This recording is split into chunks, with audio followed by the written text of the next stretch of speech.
What's up, everybody, and welcome back to the Wheels Fall Off podcast. I'm your host, Candace, also known as Spice from SpiceLifeTv, and this is my beautiful husband and co-host, Creed. What up, world? This is the podcast where we learn, discuss, and empower relationships and reintegration. And why is that, babe? Because I was incarcerated for 23 and a half years for a crime I didn't commit. And while there was numerous trials throughout this process, me and this woman has been together throughout this whole journey, fighting for love, fighting for justice, and fighting for successful reintegration. And we're just here to share our experiences with you guys in hopes that you don't feel alone, but then also to show you what real empowered Black love looks like. Real deal. Because we are going to do this until the wheels fall off. So until then, we want y'all to come with us. Absolutely. You ready? Let's roll. Let's go. So today, we are starting this podcast off with our new segment that's actually got some real steam behind it. Oh, boy. It's called the Ice Grill segment, and that's where y'all get to grill us, ask us questions, find out what you've been wanting to know. One from a loyal listener to the show and a personal close friend of mine. That's from my girl Skills. And one of her questions was specifically for you. So I'm going to ask you this question. And she wanted to know, how much time is spent in a small cell?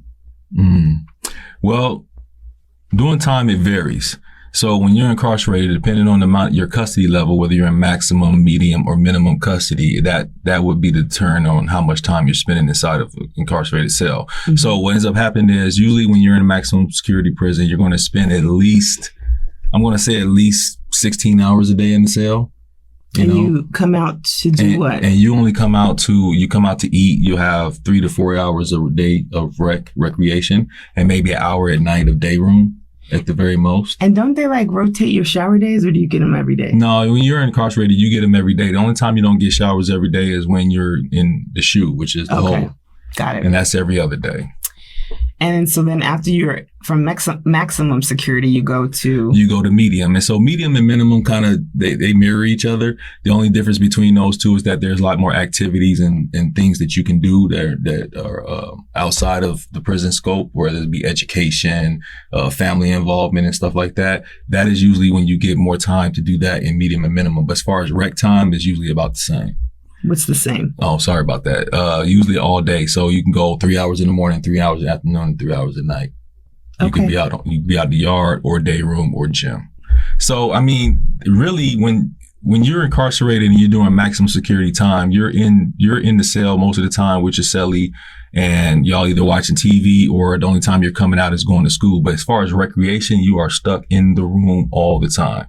You're going to look at them bars, you're going to look at them walls, you're going to be stuck with yourself. And ladies, that's why you're getting all them love letters when they be telling you all their heart, and they just be telling you these romantic words, and it just sounds like music that's just coming out of their mouth. It's because they ain't got nothing else to do.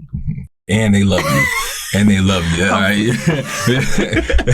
But at the same time, that's true. You know, a lot of times guys get in there and they're with themselves, and they're to express themselves because of lack of activity, and they're actually a lot more communicative than they are when they get to other institutions, is what I found. Mm-hmm. When guys start having yard time and gym time and all that, they stop, them letters stop. Mm-hmm. You know, did you experience that? Yeah, but I was okay with that because you used to write me to death. Yeah, I used to get out. And I wasn't mad about the letters. I was mad because he would require a letter back. Response. I don't have time for that. Yeah. You was living life.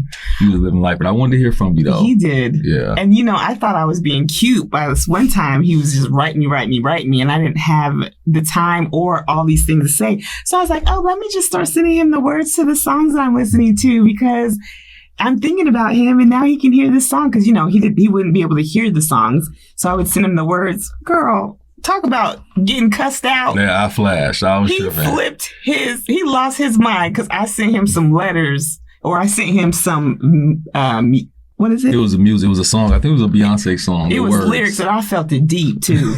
And I even wrote on the side little stuff around it. He was like, this is some bull. To my defense, even though I was wrong for flashing like that, to my defense, I was in the hole at the time, and I needed correspondence. He was hitting me up every day, sometimes 2 times a day. I'm getting letters because, when you're in the hole, you really ain't got nothing to do. So he was hitting me up. I was in grad school and working. And he was wanting these letters back. Y'all and know I'd be like, hi, babe, love you too. Talk to you soon. Trying to I didn't have a whole lot to say. Yeah, I get it. And you know what she did for me, y'all? She got so tired of me writing and expecting them letters back, she went and got me a newspaper subscription so I had something to read at night. You remember that? Because your girl needed some reprieve. Like, we cannot do this like this. And you did that stint was how long? That was a year. That was in the whole year. Was it a year? Yeah, that was a year. That one, yeah. So to answer your question, when you first go to prison, you do intake. All right. The only time you come out is for meals and 1 hour yard a day. But once you get to your institution from intake, 9 times out of 10, you're going to start at a maximum security institution. You're going to be in there for, like I said, all day, unless you're going to education or you're going to yard for 3 hours a day. Mm-hmm. Once you graduate from maximum to medium and minimum, you get yard in 3 hours in the morning, 3 hours in the afternoon, and 3 hours at night, and whatever education you're getting. And so 9 times out of 10, the only time you're in the cell is in between meals. You're stuck in the cell and during counts. Mm-hmm. So, I mean, the guys try to get to them medium and minimum institutions, but here's the thing. Once you're in the medium and minimum institution, you got more freedom. A lot of times more freedom, guys get in trouble. So what happens? You get in trouble with the medium and minimum institutions and you get sent back to max. And a lot of guys can't handle going back to max when they ain't had a taste of that little freedom. You never went back to max after you got out. I was done with that. Yeah. Did you lose custody ever? I don't think you did. I never lost custody. Once I did 5 years in max, and then I went to medium. At the time I went to medium because of the seriousness of my crime. I could only go to medium. Right. I remember that. I can only go to medium. Because it was a while before they would even let you be considered for minimum because of how much time you had. Because how much time I had, the seriousness of the crime. What happened was prisons was overcrowding and they had to get some of us out of the maximums and them high security mediums. And they was like, y'all just, if you're good, you're not getting infractions, you can go to minimum. Yeah. But I never lost custody though. That's good. No, he never lost custody. There was some whole stints. No whole, were any of the holes your fault? No, both of them was unjustified. I did two solitary confinement stints. One of them was a year and the other one was 7 months. Yeah. Well, that's a whole episode in itself. Yeah. But yeah, so thanks for the questions, Sarah. Please keep them coming. She has some more, and we'll do those because I want to make sure we get to them. Mm-hmm. But we have a few other ladies that have sent some questions in too, and we appreciate that, y'all. So keep the questions coming because we want to make sure we give you a good answer, and really just get that information out there. Yeah, you ask us something, we're gonna keep it funky. We're going to give you the real. Because it's Friday or what? Anyway. That too. All right, let's go to the next segment. So the next segment we're going to do is the highlights and heartbreaks. Oh, boy. It was your girl's birthday. Oh, boy. Oh, boy. Yes, sir. I just had a wonderful birthday. Just turned 42. She fine, ain't she? I mean, yeah, she is. Yeah, tell the truth. She's fine. She is. But also, I just realized, according to my poll on Instagram, is that we are considered middle-aged. You are considered middle-aged. Rude. Nobody asked for that. But it don't matter, though. 40 is the new 30, even if it is considered middle-aged. I guess, because I sure don't feel 40. I don't feel middle-aged, that's for sure. And really, honestly, I think part of it's because I ain't had no babies. Because I just don't feel old enough to be considered middle-aged. And when I used to think that, or when someone says, oh, she's a middle-aged woman, she ain't talking about me.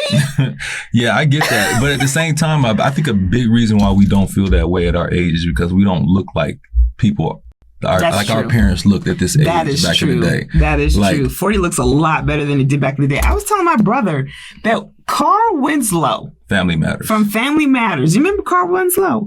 When that show started, his character was a 36-year-old man.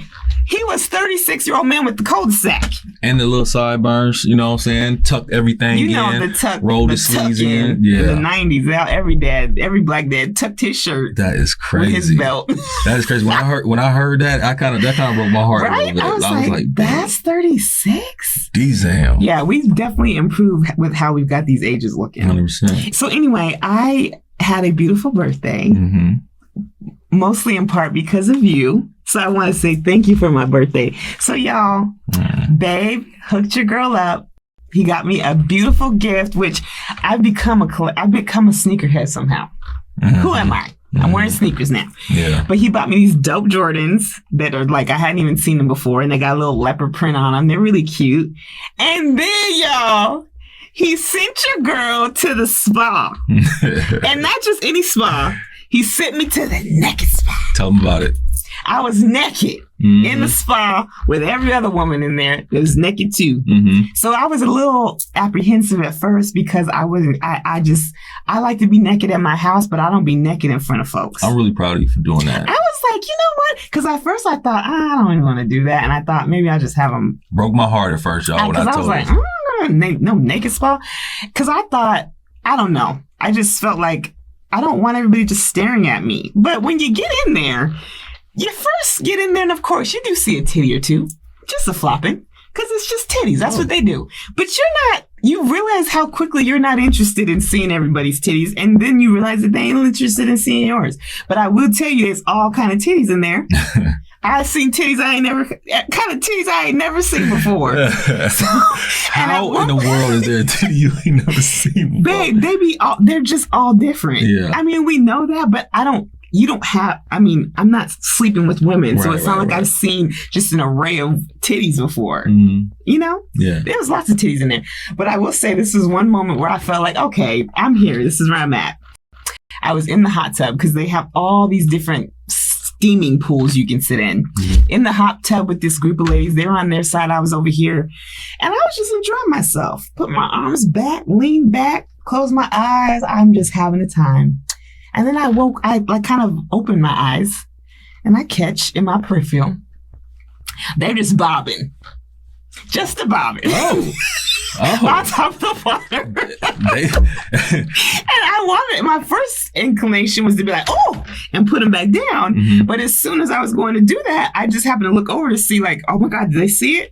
Every one of them was bobbing too. We were just a titty bobbing in that water. That's what's up. I was like, I'm supposed to be here. That's what's up. This is my place. I had a great time.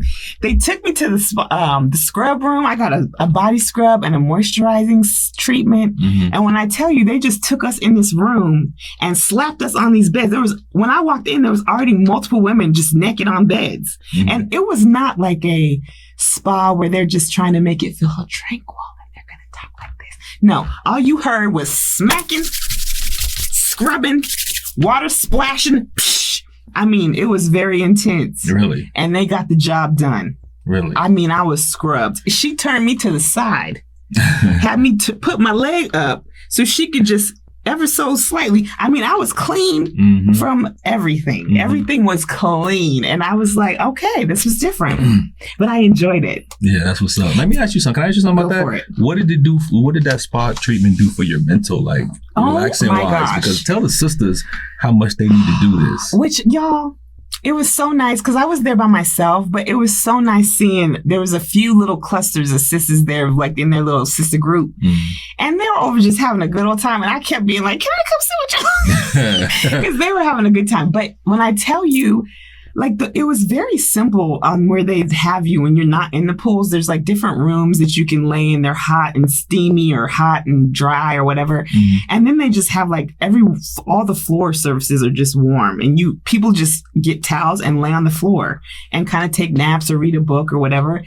And there was a line of us that were on the floor, knocked. I mean, one lady was calling hogs, snoring so loud, and everybody was just like, she was loud, but everybody could just realize this woman needs that. She needs this rest, and they just let her have it. It was just nice. Yeah. And I fell asleep a couple times. Mind you, when you're laying on the mat, when you're not in the pool, you're not naked anymore. They give you a bathrobe, so you're not just laying there, spread eagle. But the relaxation was so deep, and I was surprised at how relaxed I got in front of all these strangers and didn't even care what they were doing. I was in my own zone, just enjoying it. And they put it down. I love that for you. That was great. I will definitely be going back. Seriously, I love that for y'all. I couldn't be more proud of that situation. Seriously. You did a good job. Well, thank you. I really appreciated it. Thank you. It was really nice. I mean, that could definitely be a tradition. I was a little stressed out about it because you know me, I don't believe in internet pictures and all that type of stuff as far as description of places. Yeah. I wanted to go see it, but because it's an all-women's spa, I couldn't go back there. I just wanted to see what type of rooms it was going to be in, if it was comparable, if it was clean, that type of thing. It was clean. Yeah, and so I wasn't able to, so I had to just go with the pictures, and I was stressed out about it. No, it was nice. Until you came back. I've known about it for years. My family members go. I just never thought that was going to be my thing, but it's totally going to be my thing. For sure. That's what's up. So that was one part of my birthday. And then, I have my guys that love your girl. And they really showed up and showed out for your girl, especially my boy HB. Actually, I got a couple of real special shout outs. I always have Rick Rock. He always makes sure that he is one of the first to wish me a happy birthday. And for that, Rick, I love you always. He's like my lovely big brother that is I just love him to death. Yeah, it's Dick Johnson. That's my guy. That's my guy. Oh, Rick Rock. So thank you for that. And then I got serenaded. Yes, you did. My boy Chuck, Big Chuck. Yeah. He was singing, he sang a happy birthday song he put it over an old Negro spiritual, but it was beautiful. And he didn't flub one line. He didn't, and he was singing from his heart. And I was just like, it was so nice. I loved it. That was so dope. Yeah, that was dope. I mean, for someone to take their time out and put words to anything just to make you smile and feel good, like that just always makes your girl feel good. But I have to give, I think the MVP goes to my boy HB. Why did you say that? Because he's going to see this and he's going to know. I got to give my boy some credit because he really went hard for your girl this year. Yeah, that's my guy. So, he sends me, he called me and then was like, you got to check your mail. So I already knew he was sending me some mess because he was way too excited. So I get the mail on my birthday and it comes up. I get the little card or the little note. It says, this picture is fly AF. If it's too much, send it back. If it's not, put it in a frame and hang it in Pook's man cave. Happy C-Day. Okay, so then I open. I'm like, picture? Well, then I open and I see that there's a card. So this is cute card. It says, happy birthday. And when I opened inside, he had all the boys write little messages for me. It was so sweet. And they signed it and they said little nice things to me. It was so sweet. That's dope. I love it. I'm going to give them a shout out. Okay, so of course we got HB. He hooked it up. And then Chuck, again, he wrote in here for your girl, D Handsome. D motherfucking handsome. D motherfucking handsome. We got Dub, we got J Menace, and Romy Rome. All of them wish your girl the happiest birthday. And this just made me smile so much. They was talking a little shit in here too. Yeah, it was good. It was good. I deserve that. This was such a nostalgic warmth for me because while Babe was in, every year I would get a card like this. And the people he was cool with would always write in there for me. And of course I haven't had anything like that since he's been home. So for HB to do that, and for these guys, some of them I've never actually met. They just know me through knowing we're together. And they still shouted your girl out. And the cool part about it is, I'm going to tell you right now, everybody who signed that card is not in the same unit. So it's work to take that card around and get signatures. He got to take it to the yard. He got to take it. He got to sneak it to the chow hall and let them sign it. He did his thing. He did his thing. He did. I'm proud you of must him. never part. My key dada. Oh my God. Crazy. Okay, so then y'all, I gotta do this because this is just my boy and this is just how he is. So I need y'all to see. Remember when he said if the picture is, this picture is fly AF? Normally they'll send you a picture like a Polaroid. Oh no. Not Why this would he Negro. do that? Mind you, he's my fellow Leo, so the Leo energy is out of control. Your boy sent your girl damn near a life-size portrait. Look at Not this with the woman. look to the side, but the look off. Look at this one. Not with the look off and the tight white tee. This is the only time I'll Not allow with a the tight man white tee. to send a picture to my wife because that was, when we pulled that out, that was the funniest and most love signature I ever seen. He's so dope for that. Like, Yeah, he was feeling it. Yeah. You should too. Go That's ahead, my guy. HB. Do your thing, buddy. Yeah, I ain't mad at you. I appreciate that, buddy. Thank you so much, you guys, for making my birthday special. I ain't really, blowing really you no appreciate kiss. that. I said I ain't blowing them no I'll kiss, blow you but I too. appreciate you. Mwah. Y'all are dope. They're my Yeah. people for real. I love y'all. That was filthy. All right, babe. So, did you want to share any highlight or heartbreaks this week? I could say, my highlight was associated with your birthday for a couple of reasons. You know what I'm saying? Like, let me tell y'all something. Back in the day when I was incarcerated, baby always wanted some Jordans. And I couldn't, she couldn't necessarily buy Jordans and stuff back then because She was making sure she took care of me, taking care of herself. She was just going above and beyond. And so I remember there was one instance where I saved up and saved up and saved up to buy her some J's, right? And while he was in there, y'all. While I'm in the joint, I'm doing everything I can to call these companies. I'm spending money I don't got to call these companies to get the Jordans, to get them shipped. Yeah. Get them to agree to take the money off my books in prison and all that. Everybody wants you to pay with a debit card. Yeah, it's a whole process, right? So I finally found somebody. And he didn't want me to know anything about this. So I don't know. He's doing all this. So he's going all this the hard way. She wasn't involved. And so finally found a company that assured me that, you know what I'm saying, I was going to get some good Jordans and whatnot. And they ended up being some fake Jordans I got. They got my baby. And months of saving a check for making 42 cents an hour. So, babe, break that down. You made 42 cents an hour. Mind you, whatever he earned, they took more than 50% of what he earned. Yeah. So you're only making 42 cents an hour. The most you ever earned a month was what at that time? Oh, man, honestly, 17, 18 bucks. A month, y'all.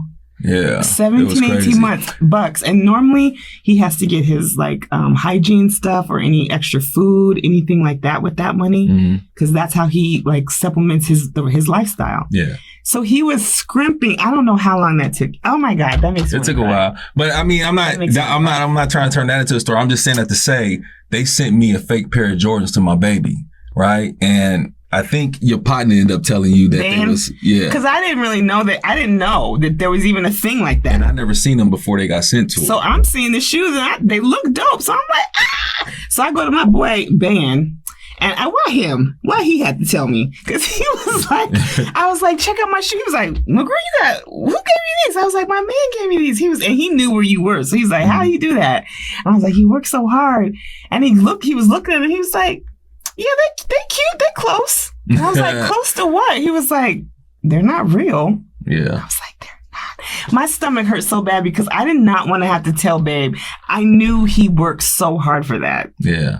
But I wanted you to tell me, but that was an experience. I didn't even sleep that night because I knew I was going to have to tell him that and I didn't want to break his heart and I was devastated. Plus, then I was like, I had worn the shoes because I didn't know. Once you know you got on fake shoes, you can't wear fake Jordans. Not Jordans. Oh, and you know the other thing? I remember this. You remember when the first time I wore them up to the trip up to visit, and you went to Furious and was like, I got her the J's. I remember Furious looking at my shoe funny. And really? Yes, because remember he always had J's. And I think right then he knew, but didn't want to say anything. It's possible. He never said nothing to me. Because what happened was if you look at it, the jump man, he got a big old basketball and he had a big old left foot. You know what? I still haven't seen them. I don't even want to look at them. That's I kept them for him, but yeah. But I need to see them. I need to see that because that's gonna make me laugh. But I'm saying that to say, y'all, she had wanted some Jordans for a while, and I felt like I was able to get her some. So now I'm out here on the streets, and she's been wanting them for years, and she was neglected of them because she was taking care of me and taking care of herself and doing everything responsible for all those years you was riding with me. So I want to make sure she has her J collection, right? So I'm going to be responsible for that. So since I've been home, I done bought her a few pair. And I think I got you some last year for your birthday. And I told you, that was my first pair. Was it? Yeah, last year's birthday was my first pair. Yeah. And then I got 4. Yeah, and so I just want to make sure, I want to keep her in, but at the same time, these ones I got was a little bit different. They deviated from the usual style because I usually get her the couple colors, like the red and black, the blue and black, that type of thing. And these ones a little bit more exotic, and I didn't know if you was gonna like them. When you open up that box in your face, said that you liked them, that was the highlight of my year so far. It really was because that's what I think about. I think about the old Jordan story, and when you got the fake pair. Yeah. So now when I give you some and you actually like them, and every time I give you some, you be like, I got 2 pair now, I got 3 pair now, I got 4 pair now. Like you building it up. So I was real proud to give you that in your spa day because, babe, not only this year, but just since I've been home, I know you've been stressed out because you do a lot still, and me being home, I haven't been able to necessarily take the load off of you as much as I want to because I'm still trying to get reacclimated to society and whatnot. And so it's a slow process, right? And so she's still having to do a lot of things that herself that she was doing when I was in the joint. And so to give you that spa day and just give you one day where you don't have to think about me, you don't have to think about Munchie, you don't have to think about nobody, no family members, just you. And just they don't let you have your phone either. That was even better. That's what you need more than anything. That was even better because I really had to relax. Yeah, that was a highlight for me. It was just to see you just smile like that. Thanks, babe. I appreciate you even noticing that and thinking about that. Oh yeah. I mean, I think about all the old stuff that I wasn't able to do. That's most of my motivation. Is to, you can't make up for lost time, but you can definitely make amends for some of the things you weren't able to do, Yeah. So that's what we're trying to do here. Sweet. You know what I'm saying? Till the wheels fall off, girl. Till the wheels fall off. Did you slime me? I think you could. Yeah. All right, babe. Let's get into this episode and tell these people what's been going on. Just go ahead and start it off. Y'all, so this is our third episode back. And we really got into this with we're gonna be consistent. We're gonna we want this. We're gonna put all of our hard work and effort into it, and we're just gonna go because this is it. I tell you, since the taping of the second episode, we have literally been under attack. Yeah, for sure. The devil has been so busy that literally he has been trying to ruin this. One way or the other. One way or the other, through us or through other people. Exactly. If it wasn't me and him beefing, just ridiculous and for just out of the blue, we'll get into it. So let's just start from the beginning. All right. So we find a studio. And it's a local studio. It was with a newer comedy club. It's another black artist. And so we were like, yeah, of course, black business. We go here. It was right down the street from our house. So y'all saw it. It wasn't the best background for us, but it made it worked. It worked. And it came with our boy Trey. Trey was our audio guy, engineer, and he was kind of helping us out. You might have seen his hand sometimes. But we were really it was our set, we'd done 2 episodes together and we really had started building this rhythm and momentum, and he'd given us a bunch of ideas and we were just so excited he was going to do a photo shoot for us. And there was all these things we were working on together for us to shoot our second episode. And the next day? Yeah, the next day. I think it was the next day. No, it was the Monday that we were supposed to go record. So we finished one episode and we were going to go the next week, getting ready to go to the next week to record. And he called us the beginning of that week and was like, yeah, so I just found out they let me go. And he didn't know why. He said that there was rearranging going on and he was no longer working there. So we were like, wait, what? So does that mean no podcast, no studio? No engineer? No engineer. So that was the first big loop. I'm calling around trying to find new studios. I'm seeing if he's even going to be able to work with us. We don't know what the rules are with the studio and him and all this stuff. So I'm looking for studios. And the whole time I'm looking for studios, I'm still editing. I'm staying on track with making sure that I'm trying to cut these clips so that I can make sure we have a video every day. Because, we got to get in this algorithm because we want y'all to get in our content because we're trying to be for real legitimate podcasters. Yeah, we grinding. As soon as I finished that second episode and edited it and got those clips out, I literally pushed the send on the clip. Now, mind you, while I was editing, I was kind of in my feelings a little bit because it was late at night. I was editing. We both had been working all day, and then I came home and I was doing my editing thing. And he had been talking about he was going to start watching me do it so that he can learn how to do it.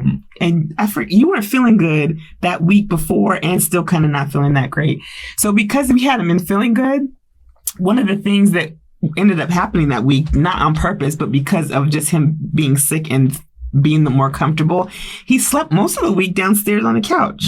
So we didn't really have our nighttime. We hadn't really been having a whole lot of nighttime time together. Right.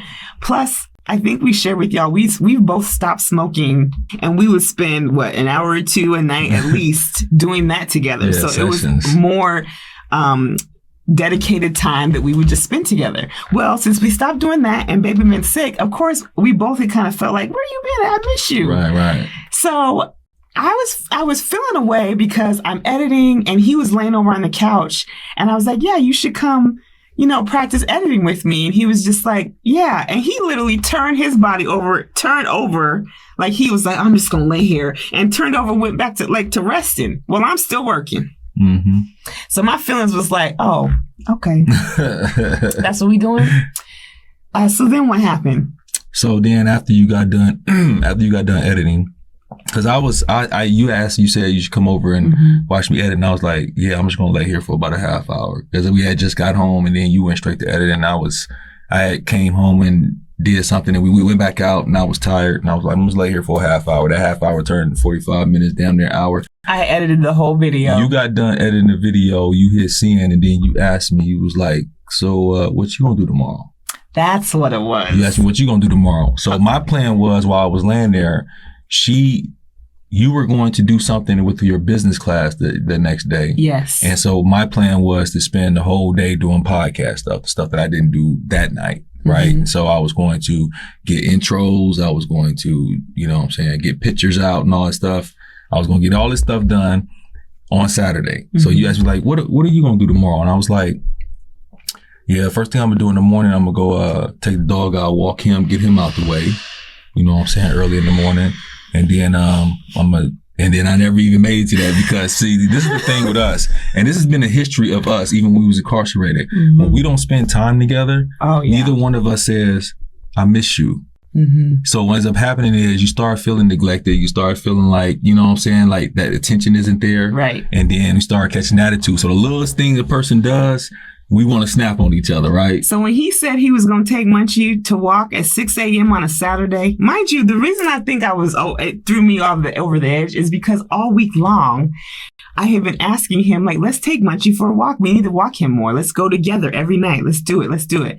Not one time that week did we go for a walk. So now it's Saturday morning that we ain't slept in the same bed all week. So now you about to be able to sleep in, and us just chill. And you want to get up at 6 o'clock in the morning, and now you want to go walk the dog. Mm-hmm. So then, and he wasn't even saying like, oh yeah, do you want to go? So I just felt like he was saying, I'm walking the dog. I'm just Xing you. I'm doing what I'm doing tomorrow. Like he didn't ask me what I was doing, and him making the choice to do the thing with the dog just made me feel like, oh, so he don't want me to do that. Since I'd been asking him to do it, and he didn't do it. Mind you, she could have came. We never made it to that. You know what I'm saying? But at the same time, the way it was delivered, you felt like, I'm going to go do something tomorrow without you, and we haven't been spending a lot of time together. And that you were not interested in spending time with me. Exactly. So that became a problem. So now she got an attitude. And what happens when you get an attitude and I don't feel like I did anything for you to get attitude? Now I'm gonna be like, what the hell is going on? What's your problem? Mm-hmm. So then that ends up turning into something. Mind you, what we're trying to say is, as soon as, mind you, we blessed throughout this whole process. Blessed all week. Blessed to start our podcast, to be working together, to be striving towards something together as a couple. And then as soon as she pressed send, it was like the devil came in to separate everything that we've been blessed with, because the argument was silly as hell. So silly, but nobody could stop. Nobody can stop. So that turned into a whole big thing, and it actually fractured us for a night, in terms of neither one of us could understand each other's point. Neither one of us could listen to each other. We were both upset to the point where we had to separate, just from each other. Like, just, I don't want to be around you. You want to be around me. You stay upstairs, I stay down, or vice versa. And that's just not how we get down. Like, me and her is best friends. So it was funny. It felt like a disappointment. Like we were disappointed in us. Yeah, you did. I came and I was like, I think this was like the next day, because we still were low key not even really talking that much, because everybody was still so mad. And I just came and sat next to him without us really talking. I was like, I think we failed. You said we failed? We failed, because I realized what it was. Even though I still felt, I felt what I felt, but the way that it happened, it was like so clearly orchestrated against us, and we just fell right into it. And anybody who's been in a relationship has been in that argument to where you're in a full-blown heated argument and don't even know how you got there. You know what I'm saying? It was like you didn't even see this coming. Like 1 minute we was literally like watching TV chilling. You was sitting there with your feet on the ottoman. I was laying on the couch, and then like literally probably about 40 seconds later we was arguing. That's how fast it was. And in retrospect, we should have known that, because when we was incarcerated, because things would happen and you might not be able to come see me for a few weeks, or I wouldn't be able to call you for a few days, or we didn't spend a lot of time because maybe you were busy and I'd be one phone call and then gone, and that happened. I would feel neglected, or you would feel neglected, and then the littlest thing would just make us like, nah, because it's the attention that we're missing. Exactly. And neither one of us communicates that very well. No, because what that means is you have to say, I'm vulnerable. hear my feelings. Mm-hmm. They're hurt. Make them feel better. Mm-hmm. And when I'm mad, or the reason I'm exhibiting that I'm mad is because that's not what I want to tell you. Mm-hmm. I already feel like they've been, hurt. I don't then want to naturally go and tell you, you hurt my feelings. Right. I'm not wired that way. Mm-hmm. So it comes off a lot of times more aggressive, and like the tone behind it, when really it's just like me wanting to say like, why didn't you, and how come? Yeah. And I don't always know how to do that right away, especially, okay, so this is the other thing. Like me and him we've had these times where we'll like argue, or we'll try to stop a certain behavior when we're arguing. We've said like, okay, basically our safe word. This is what I'm doing now means I just need a second. Mm-hmm. And we're both supposed to be like, okay, you get that second, because we're trying to help each other be better in those moments. Not all the time we do that. Mm-hmm. Sometimes I feel like when I do have the sanity to like use my word or give the thing, you're not always in that space to hear it. True. So then when you don't hear it, and I've done the hard work of doing it, and then you don't receive it or reciprocate. Mm-hmm. Yeah. It's a lot. It's a lot. The thing is, nobody ever gets to mad first. That's not always the first emotion. 9 times out of 10, before you get mad, there's hurt involved. Mm-hmm. And 9 times out of 10, when there's hurt involved, is because there's expectations that weren't met somehow, some way, whether it's spending time together or doing the argument. That expectation was, when I'm like this. Oh my goodness. That's out of the blue. What? My phone just started playing. That's scary. You did that in the middle of my dialogue because you didn't want me to tell the people how you be acting. So you gonna start some music in the middle of my damn dialogue? Y'all watched her do it. That's what I'm talking about. We gonna have an argument tonight because this is what I'm talking about. I was in the middle of something. You gonna interrupt me? No, but because you be so long-winded. It's crazy. That was crazy. But that be happening to me a lot too. I hate that. Just started talking. That's crazy. But a lot of times, those expectations aren't met, and that hurts. Yeah. And then everybody lashes out, and nobody wants to say, like you said, I'm vulnerable right now. And so what's funny is that it's so obvious after the fact, mm-hmm. but during you can't see it. And we've been doing this for 25 fucking years. You know what I'm saying? That's like, okay, so we still ain't got that part right. You still ain't got that part right, but I don't get on us that much about it because we are in our 40s. Well, and we argue a certain way our whole life, and it's just not that easy. And this is a new type of arguing for us. Normally when we argue, there's a whole lot of other constraints that were around it. Mm-hmm. Whether it was you could only do it in 20-minute increments. That's great that you said that. Mm-hmm. I was thinking the same thing. And a lot of times you don't really get to, which might have been a good thing a lot of times because, we knew we had to pay for them phone calls. So it was like, get to the point. We ain't just lollygagging on these phones. For real. But so it kind of would sometimes, I think, minimize the actual fighting because we knew we didn't have a whole lot of time. That's an excellent point because I was literally thinking about that last night. And I'm not paying to be fighting with you. So it was like we talked once and we didn't get it together. I'll talk to you again tomorrow. We try again. But that's not the only thing though. What I was thinking about last night, in addition to the phone, was when we used to be a visit and we get into a fight, we know that the visit is going to end at 8:00. Mm-hmm. And we get into each other for a whole week. And if we get into a fight, we need to resolve this before you leave. And so, you know how a lot of times we were saying like, I need a minute. Mm-hmm. We didn't used to have a minute. No, that's the truth. And then when we used to take a minute in the visiting room, time would just go by, and then it'll be like 7:30. Then we make up. Oh, you know what I'm saying? And we regret it. And I honestly think we're still on that timeline when we argued, and that's why sometimes we be trying to get it all out because a lot of times when you argue, you need to take a minute. Yeah, a few minutes. You probably need to take a few breaks during the argument. Come back, try it again. If it doesn't work, take a break. We never had that luxury. We don't even know how to fucking do that. Well, and too, you or your personality is like, no, we're going to do it right now. Mm-hmm. You're not really one that's like, well, you're not really a big talker anyway. So if you are going to talk, it's not like something you're about to start and stop and like, let's come back to it. You want to just get it out. And I think sometimes even for me, when like you're really good at being able to be mad or upset and still not forget that your job is to be my husband and take care of me and like handle stuff for me. But when I'm mad, I don't care who you are. I don't want to talk to you. I don't want to look at you. I am mad. And right now you are just my mad. So the difference is that you are able to still be like, but okay, you're choking? Do you need something? And I'm just like, choke. Yeah. And the reason why is because she do be like that, but I ain't scared of her. You know what I'm saying? And a lot of times when you ain't scared of somebody, you just be like, come here. I don't give a fuck about you being mad. I don't give a fuck about you being mad. Come here. You need some help. You know what I'm saying? you need some milk. You remember that? Some milk. Do you remember that? Remember you was choking and I brought you some milk and we was mad and you start laughing because our very first trailer. You was mad.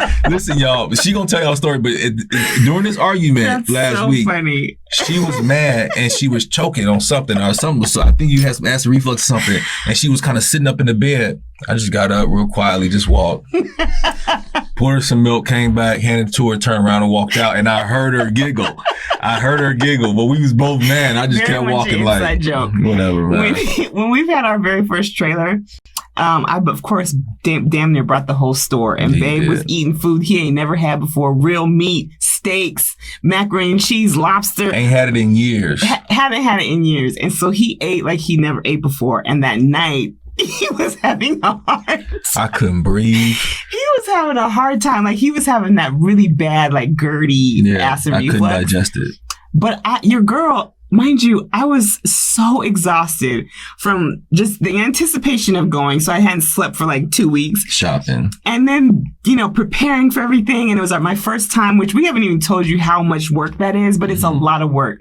And so I hadn't slept for probably 2 days because it was just like our first time going to be alone. So by the time I got done cooking for him, we got there, checked in. I got done cooking for him. We ate. We had done all of our thing. That night, your girl had passed out. I was so knocked out until he over here choking and coughing from his little acid reflux. I was dying. I was on my knees on the ground, y'all. I couldn't breathe, so I rolled off the bed onto the floor. I'm on my knees, elbows on the bed, and I'm doing this, and I couldn't catch a breath. This Negro turned over and looked at me and said, "You should go drink some milk," and turned back over and said, I said, "Oh my God. Oh my God." First of all. Oh my God, this Negro just went back to sleep in 2.2 seconds. Stop making it seem like I did not take care of you at all that day. I have been working my tail out taking care of you. I'm not saying you didn't. I'm saying in that instance, you told me to go get me some milk. In that instance, I barely knew I was awake. Like I didn't really even remember that until he described it more in detail the next day. But I do remember him waking up, or he woke me up, and I was just trying to give him some kind of a solution. I didn't have the energy to go get that man no milk. There was nothing left in me. He needs to get some milk. He needs some milk. Man. That was before that he needs some milk. So then when she was choking, you see how I love her? You see how I love strong, y'all? You see how I do? My God, man. Whatever, dude. Yeah. But get back to the instance though. We really went through it, and we definitely recognized we were under attack. That's not to say that we don't need to acknowledge things that we need to change during arguments, stuff like that. But how it came, the way the levels it rose to, we know that's not us. And we embarking on something real strong, real beautiful here, and that will just try to come take it away every single time. Yeah. And that's why, because we know that this is important, and we know that y'all know it's important. The ones, y'all that rock with us, y'all been really telling us this week too, or the last couple weeks, which we really appreciate, showing us all this love and asking us questions and just telling us what this has meant for you. And so we know that this is what God wants us to do. And of course, when that happens, the devil be like, "Oh, really?" Yeah, for sure. So, we're not going to let that stop us. We know that the devil is busy in trying to get us to stop this, but we're that dedicated and committed to making this a legitimate podcast. Yeah. So he can keep trying. He can keep coming, but we ready for him now. And best believe he will. And the thing is, we're getting hip to a lot of things that he does and a lot of his tactics, because he don't really change his tactics. we got to change ours. Yes, exactly. You know what I'm saying? And so that's what we're willing to do, because this relationship is really about love. It's about understanding communication. And then we're also building on a lot of things since I've been home. Mm-hmm. You know what I'm saying? That we wasn't afforded a lot of communication. Now we're literally working on it now, you know? Exactly. That's the crazy part. Cause I remember people being like, cause I would tell them like, we only get 5 or 20 minutes. And I remember my brother even being like, you should adopt that. That's actually probably good. And I could see for normal couples where it's like, if you're needing to put some parameters to make sure that it doesn't go too crazy, I can see that being maybe having things like that built in. But I think the other side is because we don't have that restriction, we're still learning how to use all of our talking time, and that we have an abundance of talking time.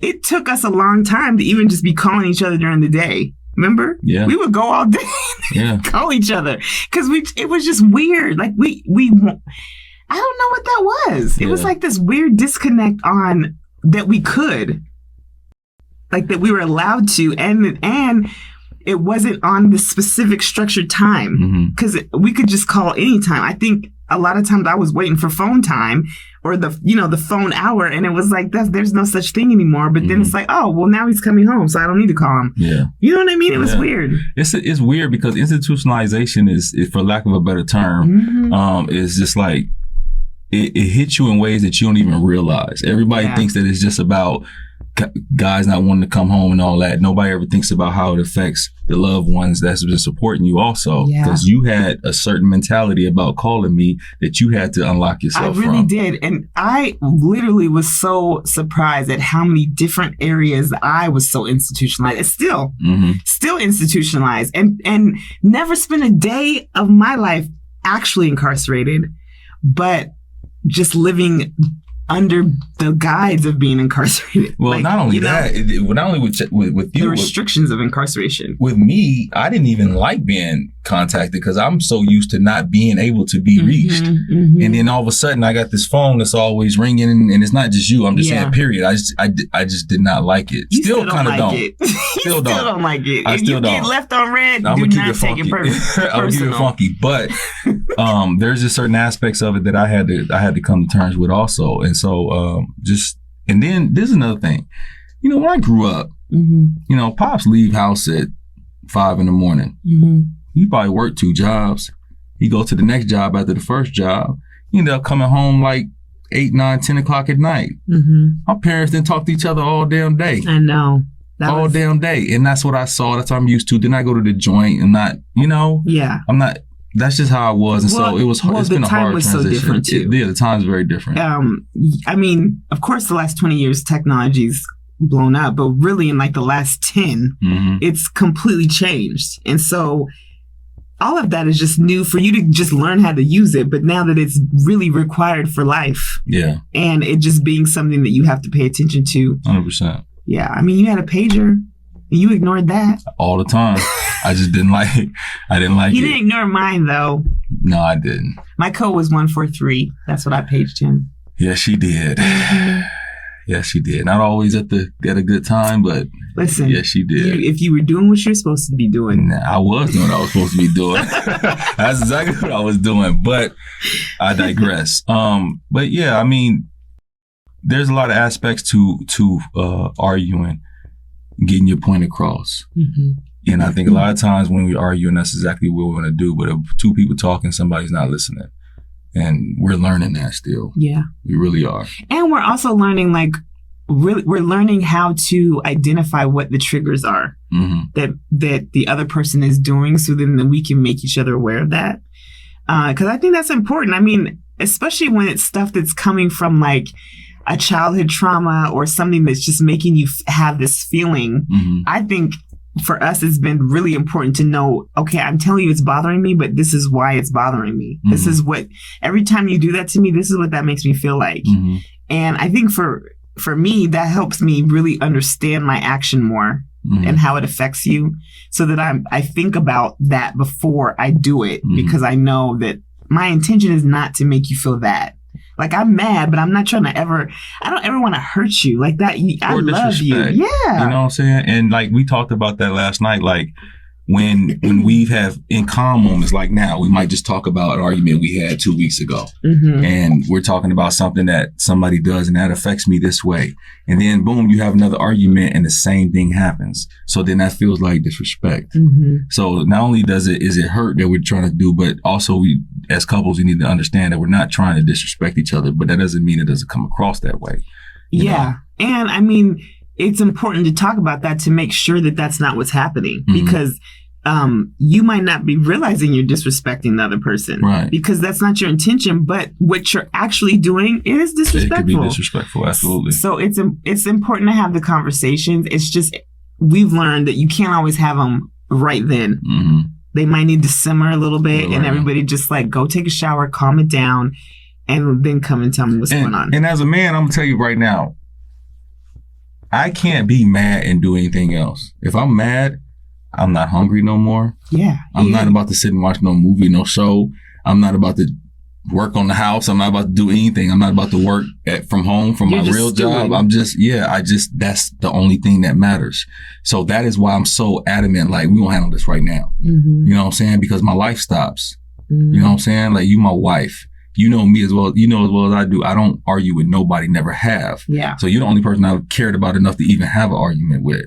You know what I'm saying? But at the same time, I can't do anything else, and I need to get this off my plate. And it's not to say what you feeling and how you feel doesn't matter. I'm saying that's just my mentality, and I'm fighting through considering you in those moments and being like, she might not be able to talk about that right now intelligently or get her point across. What's the word I'm looking for?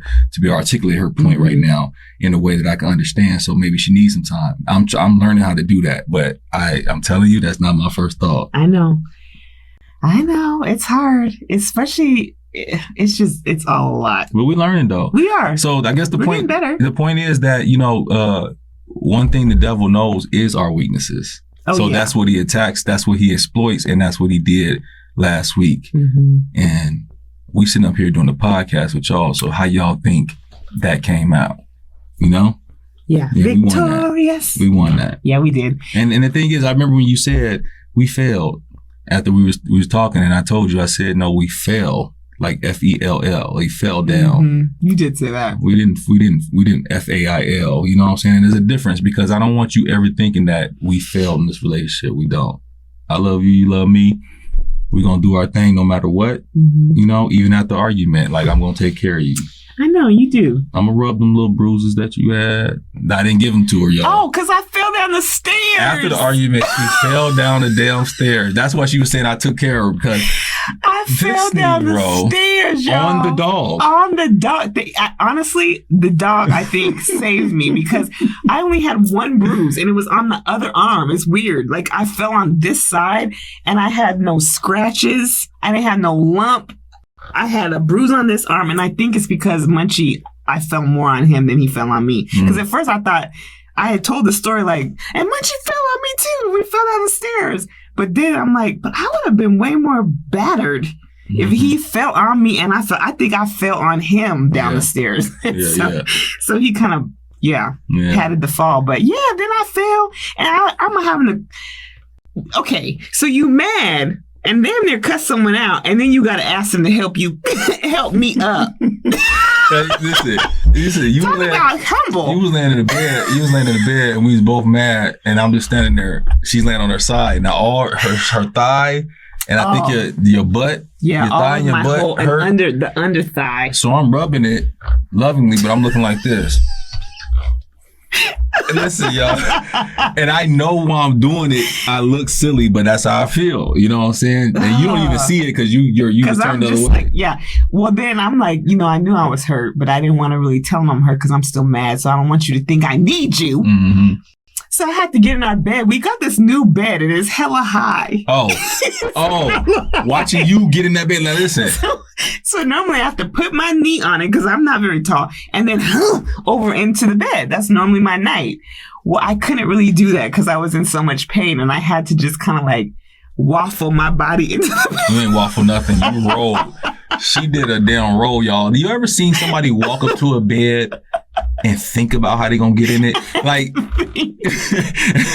I'm laying there looking at you like, how this fool walk into the damn bed? And then you just did like this. You looked at it and said, it just rolled in. I was like, damn. I did like a yeah. It was too much. It was too much. It was too much. But we came through it, and that's not to say that we won't have arguments that we won't be disappointed in the future. But at the same time, just know that Black people we love hard. Yeah. We fight hard. That's part of it. It never has to be the end of the relationship, though. If you really love each other and you want to communicate, you know what I'm saying, and you want to do better, you can be better after an argument. And that's the one thing I always know about Pookie, y'all, is that, like, we'll be arguing, and I know during that argument that the goal is that we're not arguing anymore, because it's not like, I don't want to be with her no more, or she's so stupid. It's always like, okay, so how are we fixing it? It's always so now what? And sometimes, I mean, I'm not saying, over there being like, I'm gonna leave him. Yeah, you don't. But you be like, just in your head, like, what is this? Is this gonna be our problem? Is this gonna be one of the things? Mm-hmm. Is this gonna be the thing? Yeah, he don't think that. He always is ready to go in and like, let's figure it out. Yeah. Which I love, because sometimes I be waiting for him to be like, I don't like you no more. The only reason I don't say that is because you're my girl. You're so cute. I try to be cute right there, y'all. I ain't gonna try. That ain't even my style. I tried it though. He knows he gets me with that every time. But yeah, it was a hard week. Well, it wasn't a hard week. It was a hard couple of days. Yeah, it was a hard to get through that. But we better for it now, and we still here. We still motherfucking here. And we gonna keep coming back, because like we said, this is till the motherfucking wheels fall off. Seriously. Shoot, we done come this far. Goddamn right. We at the good part now. Well, that's the thing, though. A lot of people who might have done as much time we've done together and been together as long as we have, they be like, well, we just gonna stay together because we've been together this long. And neither one of us has that mentality. No, if this relationship is ever not healthy, if it's not, conducive to us being happy and living a long, fruitful life, we will part ways, but that ain't gonna never happen, because I love the fuck out of you. I don't want you with me out of obligation. Nah, never that. And I ain't gonna be with you out of obligation. I appreciate that. Yeah, I respect you too much. Yeah, I thank you for that. Well, you ready to wrap this up? I'm ready to wrap this up, y'all. Well, y'all feel like you got what you came here for? Because if you did, I need to know why you ain't subscribed yet. That's what I need to know. Ask the people, why ain't you subscribed?